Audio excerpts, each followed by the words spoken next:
back to SnowRunner, everybody. So at the end of the last episode, I put together this second Tega 6455B. I own two of these trucks now. I just really like this Tega. It's a great one. It's the bigger one, the big brother. It's just quick and it's pretty capable of a lot of stuff, so I like it. But I need to do this deep study thing, so I have the seismic vibrator on here. And I'm using MapRunner for this because I don't really particularly enjoy searching these out and listening for the beeps. So I just use MapRunner. If you don't know what MapRunner is, it is just a little handy tool that someone created. I forget who created it, but someone on that's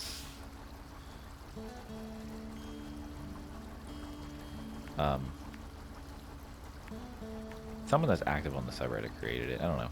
Anyway, you can figure all that out for yourself. There's information on the website if you want to use it, but there is a a link in all of my SnowRunner description videos for MapRunner. So if you want to check it out, feel free to click the link.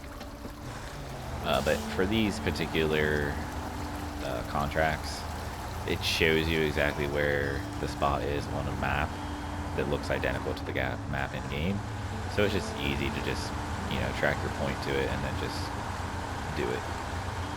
Which actually, is there one closer to where I am?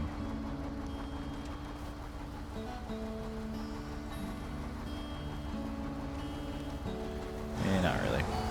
Let's do this one first. I mean, I am closest to the southeastern one, I guess, but it doesn't really matter. We have to go to all 3 points anyways, so it's going to be the same distance regardless. But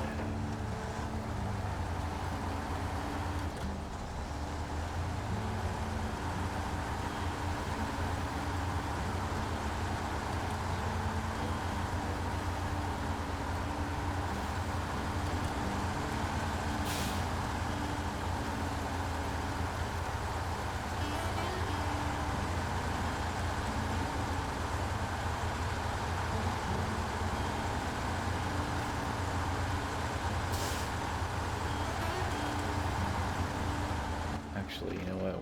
I think we're like really close to this one. Yeah, it's in.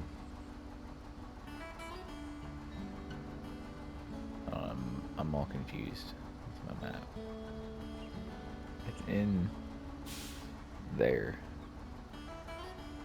Yeah, let's go do this one first. So we need to go down here, through here, and it's like in here. Might as well do this first. We're right here.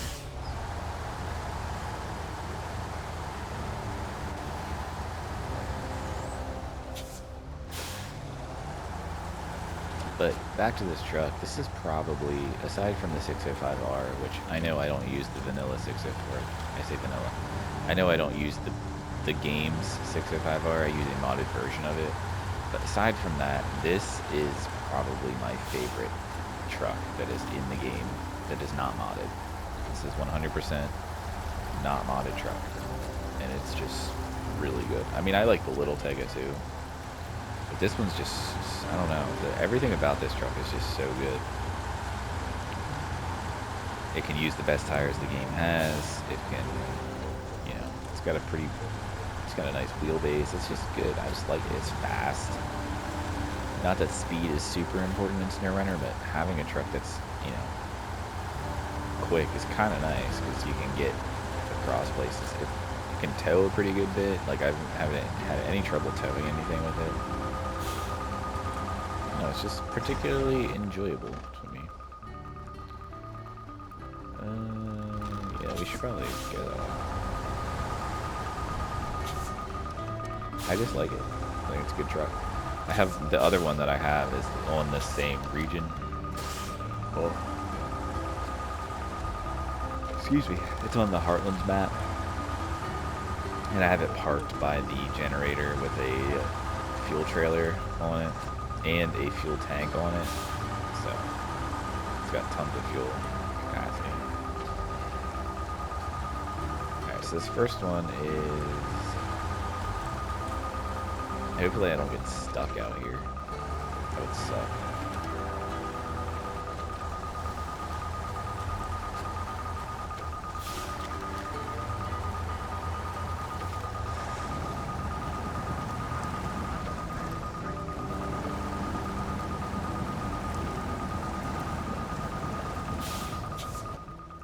Alright, this is where it is, right?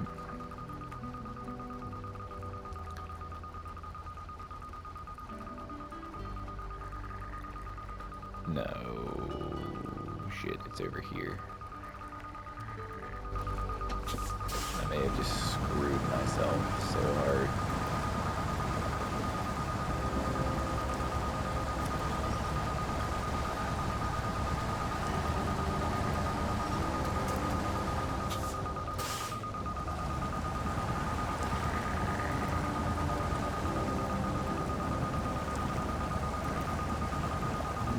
Doing alright. It's still pushing through this mud. Till now. Shit. Oh, come on.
Which is going to be horrendous.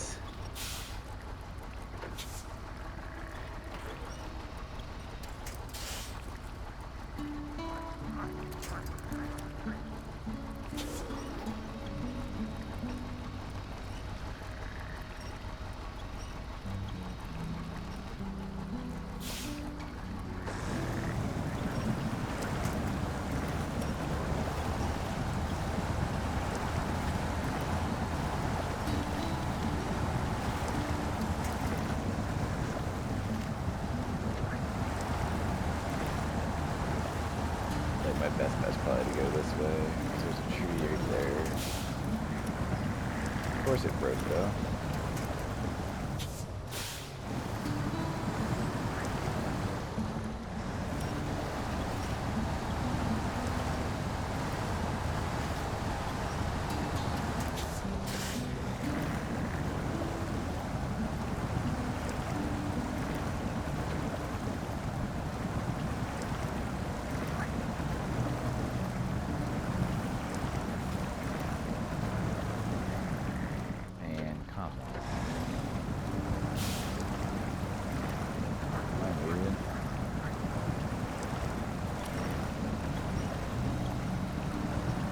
I really don't want to have to recover this truck and drive all the way back over here again.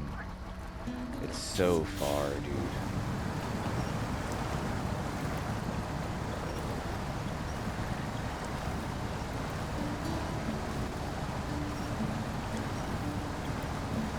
Actually, you know what? My F750 is right here. That'll pull this thing out.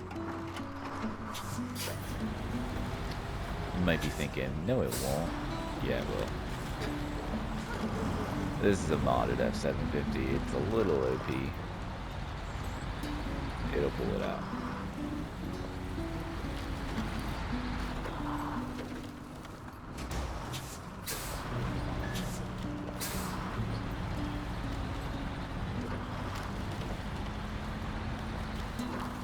Watch me say that all cocky like, and then it gets stuck as well.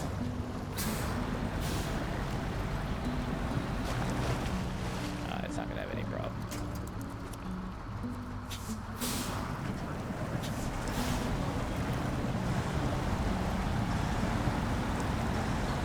See, totally easy.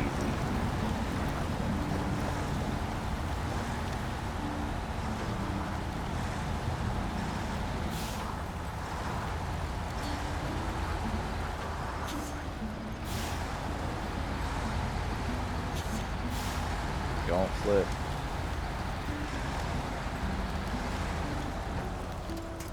Alright, there we go.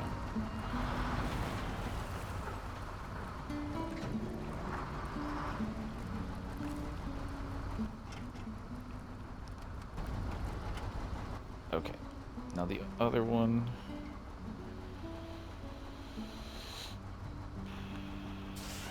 Is over here.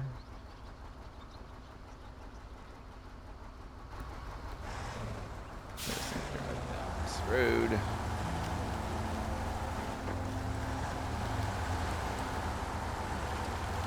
Thank God my 750 was sitting right there.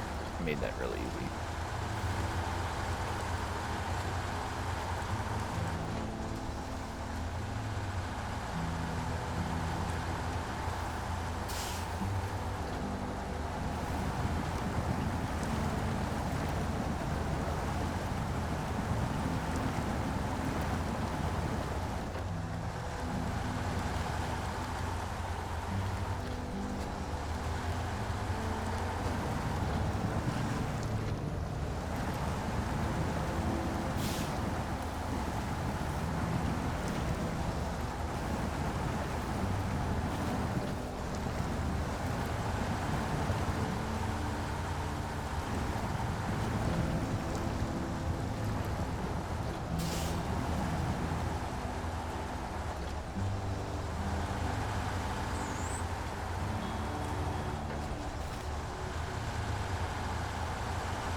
Random little bit of talk here. My wife and I watched this documentary on Netflix called The Deepest Breath, and that shit was wild. I don't know much about freediving, but like, that's crazy, man. I don't know how they do that. But if you're interested in that, check it out. It's pretty it definitely doesn't have the happiest ending to it, but it's pretty wild. It's basically about divers or people that dive, like, you know, hundreds of feet down in the ocean without oxygen or anything. Like, they take a breath and hold their breath and go all the way down, and then they rip off like a tag off of like a thing at the bottom of like the line, like the depth, whatever, and then they take it back up. That's like their proof that they've made it all the way down. It's crazy, man. Like, absolutely crazy. Definitely check that out.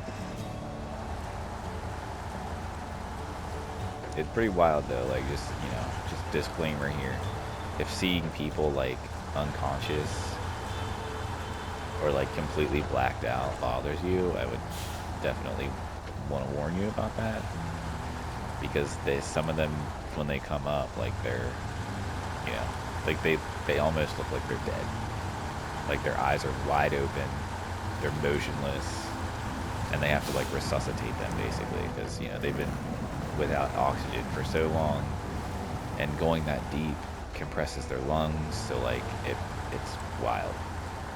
So like sometimes they come up and they black out, and then like they're basically unconscious. I mean, they're fine, they just need to, you know, have a couple minutes to get them breathing again, and they'll be fine without any damage. But it's pretty wild, dude. Like, they look like completely like zonked out when they come up, and they're blacked out. It's pretty intense.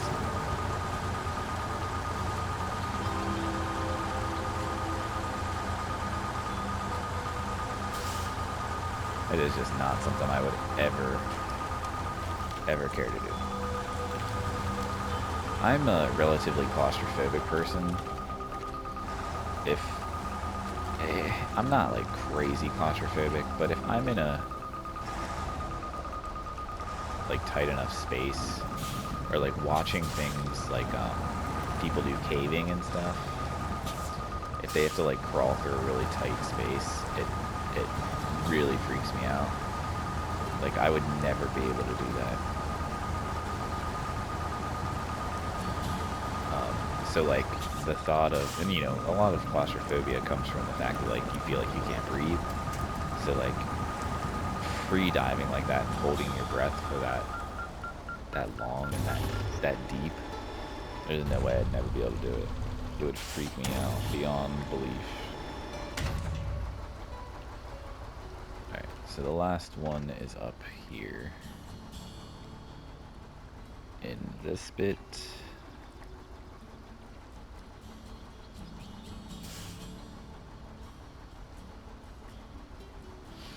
And it's right around this area. Oops. Right around that area. So to get there, I just need to follow the road. When I get to this field, we're going to turn right.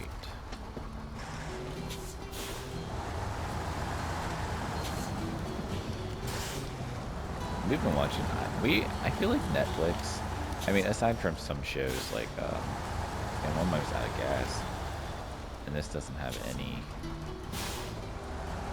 shit. Aside from, hopefully I can come across fuel somewhere.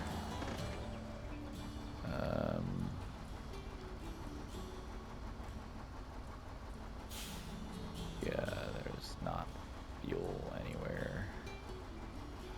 I'm gonna have to probably drive my 750 over here because I'm gonna run out of gas. Let me park this here up along the road. I'll jump in my 750 and get that over here. But yeah, I feel like aside from, you know, there's some Netflix original shows that are really good, but like Stranger Things is probably the best thing they have, in my opinion. But like, and there's been some other really good shows, don't get me wrong, but I feel like what Netflix really is like crushing it with is like the like documentary series they do, and like their documentary things are just always so good. Like, and then even the Jeffrey Dahmer show, like I know that wasn't really a documentary, like that was an actual like acted out show, but it was based on the true events of Jeffrey Dahmer. Like that was incredible. But like just some of the other things they do too, like their actual documentary series, and like I don't know, they're just really interesting. It's just really neat.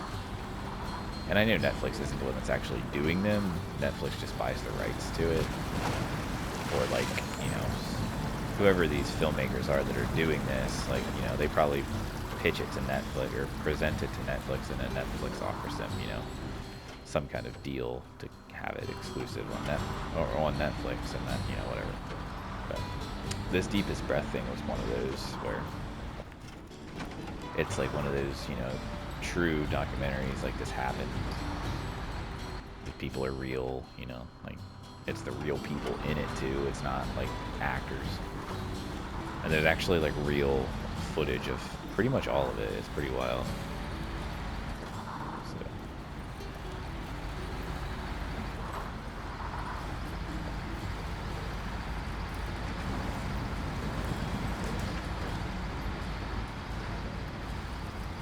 HBO's got some really good stuff too. If you've never watched Chernobyl, you have to watch that. It's so good. That, and why do I keep doing that? Oh, I went the wrong way. Sorry, we can just cut the book. Chernobyl is really good. Obviously, if you're a gamer and you haven't watched The Last of Us, you definitely need to watch The Last of Us. if you haven't played The Last of Us, you definitely need to play The Last of Us. I would definitely play the game first. But I don't know, I've also heard that watching it first is an interesting take as well, so I don't know. I love those games though. I played them. I played the first one back on PS3 when it, first came out. Then I obviously replayed it again and platinumed it on PS4. And then I platinumed the remake as well on PS5. And then I have the platinum for the part 2, obviously. I heard that Gustavo Santa, or whatever his name is, the guy that did all the original music for The Last of Us, he had like an interview, and he basically not like officially announced, but like he basically alluded to the fact that there is a remastered version of Part 2 coming to PS5, so.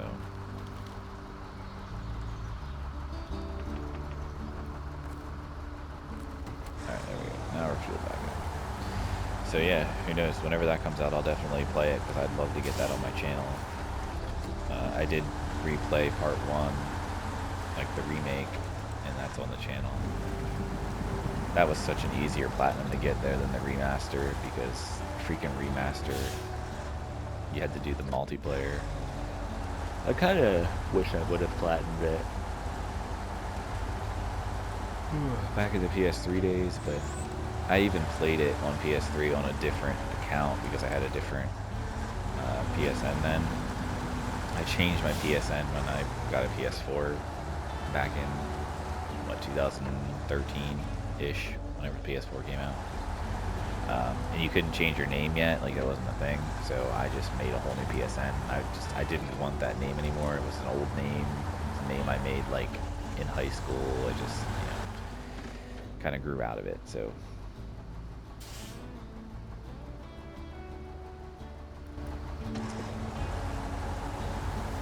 I changed my name to Azeroth, and that's what my name is. I made that name for a game called RuneScape that I used to play a lot of. I was actually maxed. I am still maxed currently on RuneScape, at least until Necromancy comes out, but I don't know if I mean, I would love to max. I would love to get 90 or probably 120 Necromancy, whatever, because I know it's going to go to 120.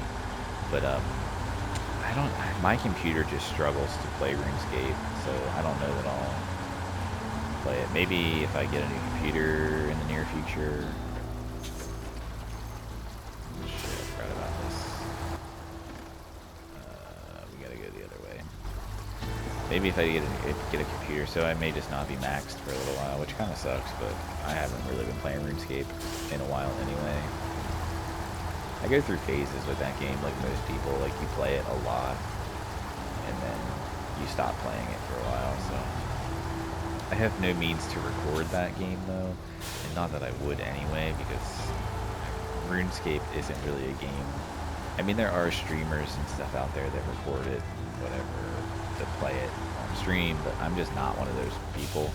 I'm not really into bossing and all that stuff, so it just wouldn't be entertaining. But like, I'd rather play games on my PlayStation and record them, and I can't do both at the same time, so I don't know, maybe I'll never play RuneScape again, but I probably will at some point. I need a better computer though. I at least need to upgrade my MacBook Pro is 12 years old almost at this point. It's a 2011. Yeah, it is 12 years old. It's a late 2011 MacBook Pro, I think. So it's pretty old. It's a 13-inch too, so it's small. I love that computer. It still works. That's what I used to do a lot of my thumbnail. Well, that's what I used to do my thumbnails and everything for YouTube. And it works fine for what I use it for, but I can't do a whole lot else with it, which is a little unfortunate. Like Minecraft, I used to love playing Minecraft too, but like it struggles with that anymore. Minecraft has gotten so big. bit. It's just hard to play. Like I don't get a stable like even 30 FPS, which I know 30 FPS to a lot of people is like garbage. Which I agree, playing games at 60 FPS is much better than 30, but my computer just couldn't handle it any better than that. So, but I don't know. I've been looking at. I mean, I don't really have the money to buy one right now anyway, but I've been looking at like refurbished M1 MacBook Airs, which would be plenty for what I need. And from what I've read, it runs things like Minecraft and RuneScape just fine. So it might be something to look into. I'd love to get an M2 Mac, but they're just obviously a little bit more expensive because they're still new. So maybe when the time comes that I can get a new one, M2 Max will be down to about the price of M1 Max right now that are refurb. Because I'm fine buying a refurb. I don't really care that much about that. If I can get it for cheaper, why not?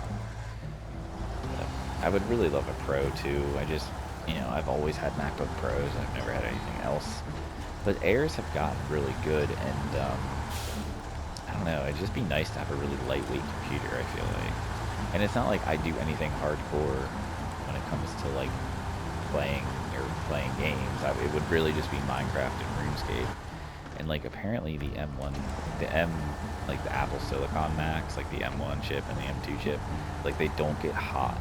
Like it's crazy. And the Airs don't have fans in them either. So, but like people have said like they don't even get hot. Like you can play like Minecraft and RuneScape and have the computer on your lap, like bare leg, and it doesn't burn your legs. Like my computer would start to burn my legs if I did that. Like, I mean, not like I wouldn't have like serious burns, but like it's hot, like it's uncomfortable. So it's just it's something I've been thinking about. And you can get a refurbished M1 MacBook Air for like $650, which isn't bad at all. M2s are like $900, which is an extra $300, but I really just would like to get an M2 because they brought back all of the like ports on the side. They brought back MagSafe chargers, which I don't know why they ever left MagSafe chargers to begin with. That just the MagSafe charger on the MacBook was it's just amazing. Like you could trip over your cord and it'll just rip the MagSafe cord out and not rip your computer off the table. Like they went to the USB-C charger basically. I don't understand what their mentality was on that. It's just dumb. But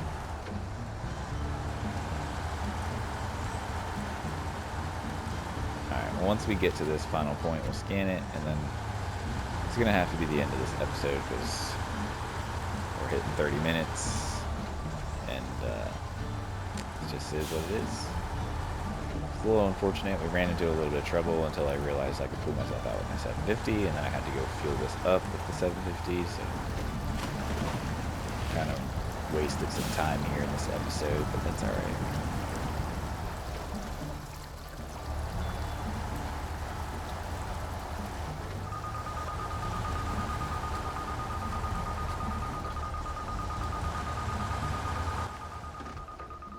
Alright, it's like right here, so we just drive around first and we'll come up. I don't want to get stuck in this mud.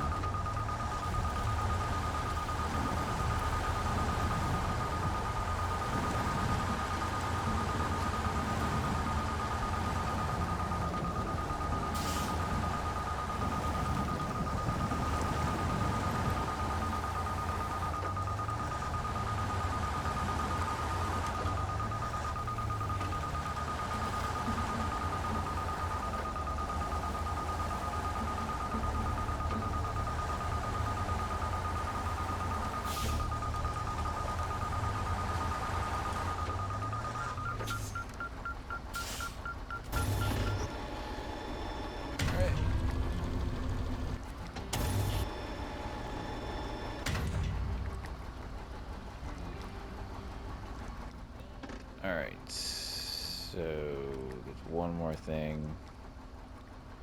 And this is a bunch of delivering secure containers around places. So we'll do that in the next episode, and that's going to clear off Kalari Group, which is nice. They'll all be done. And then we can focus more on, you know, these things and whatever other tasks we have to do. So I just figured since I only have a couple more of those to do, I might as well just finish them off. But anyway, thanks for watching. Leave a like if you liked it, subscribe if you want to, and I'll catch you in the next video. Have a good one.